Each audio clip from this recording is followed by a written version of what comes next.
Hi guys! Good morning everyone! Ayan, so for today's video ay samahan niyo po magluto nitong ating ulam for today's video. Walang iba kundi itong ating hot dogs omelette and meron din po tayong potatoes omelette.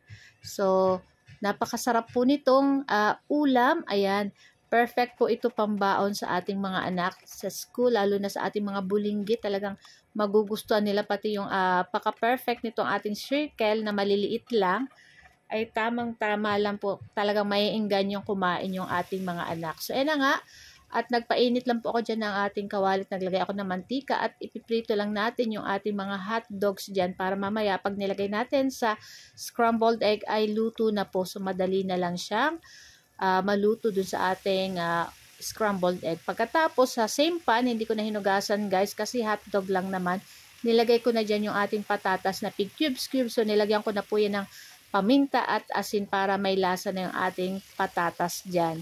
At pagkatapos ilagay na rin natin dyan yung ating sibuyas. Ayan, gumamit lang ko ng isang piraso at pig cubes ko lang din ng katulad ng paka-slice ng ating patatas. Pagkatapos palamigin lang natin yun ng konti. Ayan, pagkatapos itong ating mahiwagang pan, ayan, papainitin natin at maglagay lang po tayo ng konting mantika at buhusan na natin ng ating binating itlog kanina at yung ating piniritong hotdog, ayan, pwede na natin ilagay guys.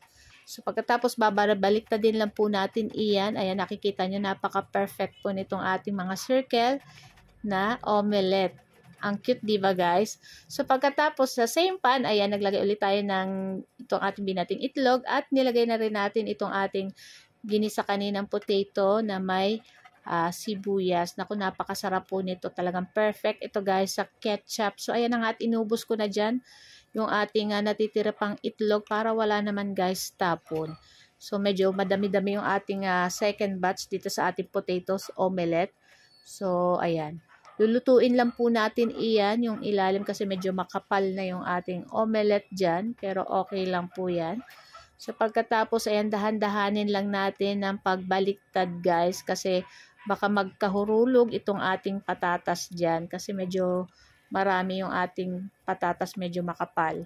So yun na nga, at pakabaliktad natin lahat. Ayan. Diba guys? Ang cute-cute guys. Kaya kung ako po sa inyo, bumili na rin po kayo nitong ganitong ating pan. Nabili ko lang yan sa Shopee sa halagang 256 pesos. O, diba? Meron ka ng mapaglulutuan na cute and syempre, ang tawag niyan? Kalimutan ko na yung sasabihin ko. Ayan. So, ayan na nga. At luto na rin to guys. Ayan. Ahunin na natin. Ayan. Sayang yung ating patatas. And kunin na natin yan lahat guys. So guys, ito lang po ang aming video today. At kung hindi pa po kayo naka-follow sa aming page, huwag niyo po sanang kalimutan mag-like, follow para palagi po kayong updated sa aming mga bagong video na i-upload.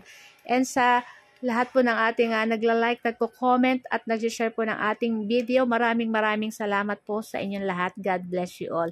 And guys, tara na at samahan niyo na po kaming kumain.